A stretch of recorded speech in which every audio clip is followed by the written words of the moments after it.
I'm out here at the site of the crater, Petersburg, Virginia. That massive explosion took place. And if you've ever seen the movie Cold Mountain, you've kind of seen probably what it was like the day that explosion happened. Now, I've often wanted to know where Robert E. Lee was at that time and kind of map out exactly how far away he was, how long it took him to get here, and that kind of stuff. Well, today I had a chance to do that because I made a stop on the Civil War trails, and this video we're going to take you there to the actual place where Lee was the day the crater went up.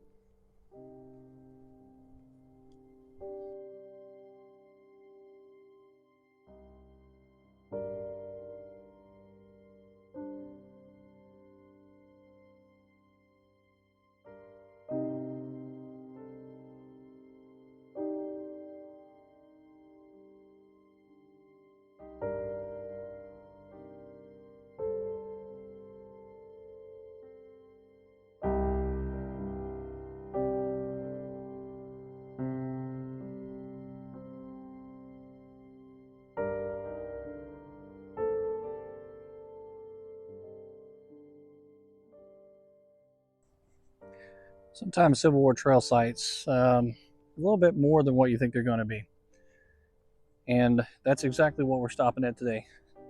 Violet Bank. There's a large house out here. We're going to come out here and check it out.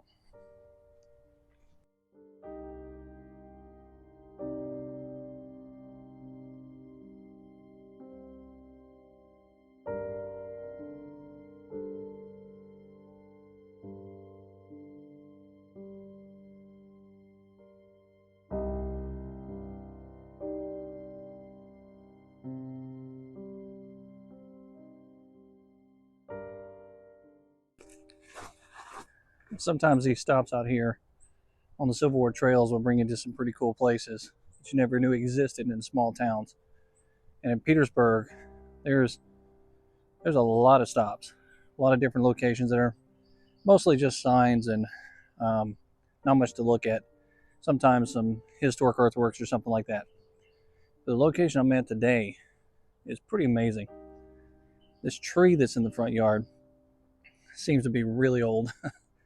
I mean, they have to have fence posts just to hold up portions of the limbs. And the home itself is an amazing structure that still exists today, regardless of the shelling that the yard here took during the battle or the siege of Petersburg. This is one of the many locations that you can come see. And the amazing part about this place is at the beginning of the siege of Petersburg, this very location is here behind me. This was the site of Robert E. Lee's headquarters during those first probably about 3 months of the siege here in Petersburg, Virginia. Eventually, Lee had to move on because the artillerists from the Union side actually sighted in this location and was able to hit the yard.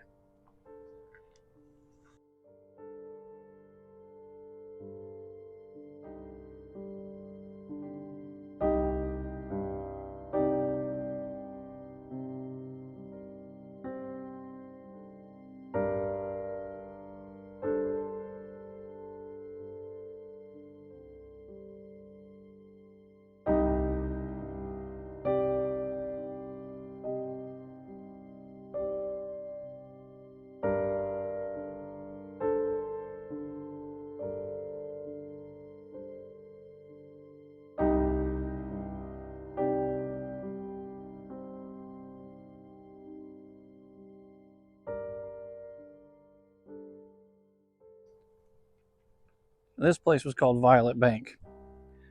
And Lee's headquarters typically consisted of about 5 to 6 Army regulation headquarters tents. And they would have been placed out here along this bank. A lot of the houses that are out here around this house, they just were not here during the American Civil War. At this location, Lee was actually here on these grounds the day that the crater exploded. And he could hear the violence going on. He got on his horse and got to the front to see what was happening in Petersburg at that crater explosion. And from there was able to assess the situation and coordinate the attack to take the portion of land back from where the crater was, or where the attack had happened, and stop the Union Army from pouring in on all sides. This is a pretty significant site here. And the large tree, there's a sign that's out here, talks about this tree. It said it was planted in 1718 and is the second largest of its type in the world. The species Magnolia acuminata is native to Virginia. It's pretty amazing. It's a beautiful specimen. And of course, when you come out here, if you got kids with you, it's going to be, they're going to want to try to climb on this thing, but you can't let them do that. It's actually against Virginia code to do that. It's a protected species out here. So if you got a chance to come out here to this Civil War Trail site, though, it's definitely worth the stop. This location's beautiful.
Now, this was no small task on that July day.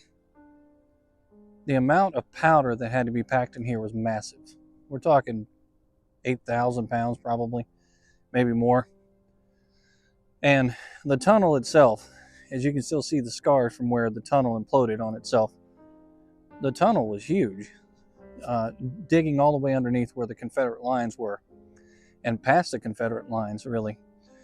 And when that crater was created, the amount of earth and men that blew up into the air probably exceeded the height of the trees that are out here right now.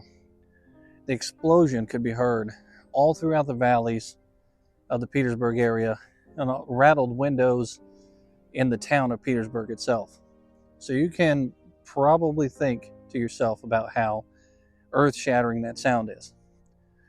Robert E. Lee is sitting on that vista where he's at, probably in his tent. Maybe he's talking to some officers or something about future plans. And this explosion happens and shakes him from his tent. He comes out, he gets on his horse, he rides up here immediately with his officers, assesses the situation, and of course Gordon is already in place, and he's already doing his job too. And so here we are in this very location where all the forces converge together, and the Union soldiers have come up this very hill that's behind me, and they're going to attack. But the fight that unfolds here is one of the most gruesome hand-to-hand combat fights. And realistically, it's a trap for the Union soldiers that end up down inside of this crater. It all starts with an idea. Somehow, these craters, even though they're successful, they're also very unsuccessful. Another good crater to see is actually Mississippi, in Vicksburg. Similar results, really.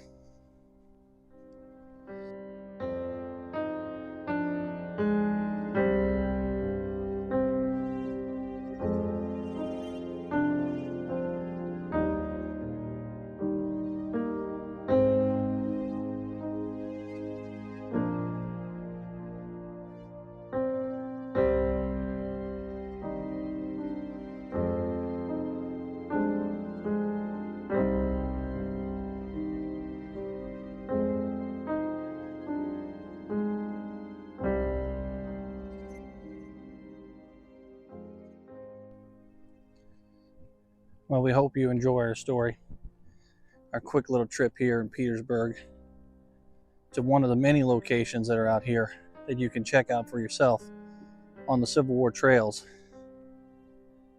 And you can go to the place where the history was made. The small little details that surround every single story, that's the stuff that doesn't get told quite as much. And those signs, they come with information to give you those little details. Like where Robert E. Lee was the day the crater went up. The distance between there and here. So it kind of gives you this real full picture of everything just by being in that location. And understanding just by looking at how far away he was. And really makes you understand why he felt he needed to move his headquarters a little bit closer to the action. Well, until next time, this is History with Waffles.